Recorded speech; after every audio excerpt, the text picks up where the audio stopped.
chocolate almond sandwich cookies. I'll start with my cookie dough. I have half a stick of room temperature butter, and I'm adding 1 cup of roasted smooth almond butter. I find that the roasted almond butter really gives it a depth of flavor to the cookies. And these are gluten-free cookies. Oh yeah, I like a little almond butter. Okay, so the almond butter is in. Next, we're gonna add some coconut sugar. So basically, I'm using almond butter for flavor and texture and coconut sugar instead of refined white sugar. The coconut sugar has a little bit of a smoky sort of flavor, so it's really good with the chocolate in here. So we're gonna do 1 cup of coconut sugar. We're gonna mix these together just to start making the batter smooth. Start slowly so you don't cover yourself in coconut sugar. Okay. Next, we're gonna add some chocolate. We're gonna double chocolate it out. We're gonna start with some cocoa powder, 1/4 cup of cocoa powder. Just make sure you really measure your ingredients really well when you're baking because baking is so precise that you really need it. And then we're gonna add a little leavener, baking soda. So 1 teaspoon of baking soda. And the baking soda, again, is added to cookies and cakes to help them rise so they can puff up. And then we're gonna do about 1/4 teaspoon of salt and 1/2 teaspoon of almond extract. It's nice and rich, so 1/2 teaspoon is all you need. You don't wanna overpower it, but the almond extract really enhances that almond flavor. And we're gonna mix that for a second, and then we're gonna add the eggs.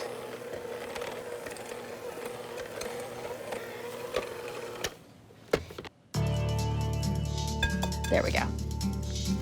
2 eggs to hold the cookies together.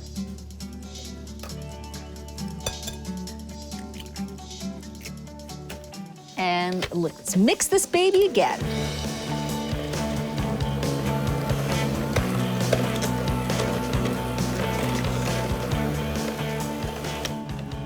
Okay. This dough, it smells like brownies. So it's got that dense brownie texture to it, which I really like.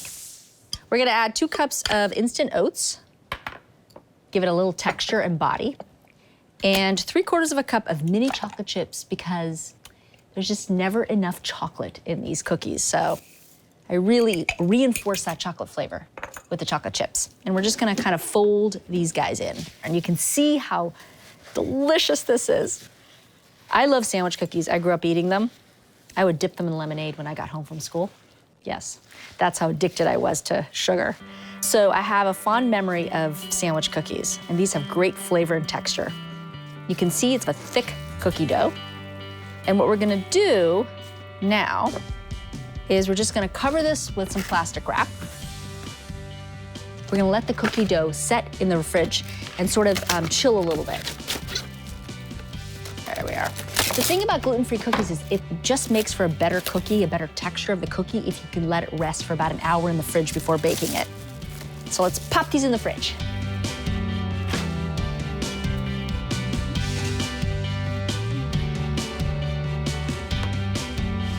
After chilling in the fridge, I use a tablespoon-sized ice cream scoop to place the dough on a baking sheet. I flatten slightly and bake at 350 for 10 minutes. All right, so it's time to make the filling for my sandwich cookies. They're completely cooked and cooled, so it's time to put it together. I have 1/2 stick of butter and 8 ounces of cream cheese, just regular cream cheese. Then 1/2 cup of powdered sugar, and we're gonna do 3 tablespoons of cocoa powder. So it's chocolate on chocolate, my favorite. And these are so fun to eat, I think, and easy to eat, especially when you're in front of the television. So now let's just mix these all together. And again, start slowly, because you got powdered sugar and you've got cocoa powder. You gotta make sure it incorporates with the cream cheese and the butter. You got a little tang from the cream cheese, and of course the smoothness of the butter. Make sure that both the cream cheese and the butter are at room temperature so that way you get a nice, creamy, smooth filling. Just gonna add a little pinch of salt, just to even out all the sweetness. And we'll go a little bit faster, there we go. And whip it up. Whip it up so it's nice and smooth. Okay, now leave those guys in for a bit. I'm gonna take my offset spatula. I grab one cookie, and on the bottom side that's flat, I take a little bit of the filling and do that. Then we take another cookie, and there they are. Grab my little plate, and let's put the cookies right on there. Oh boy, Jade is gonna love these cookies. I think everyone's gonna love them. This is kind of the best part right here. Frost these little babies right on up. I'm gonna get started on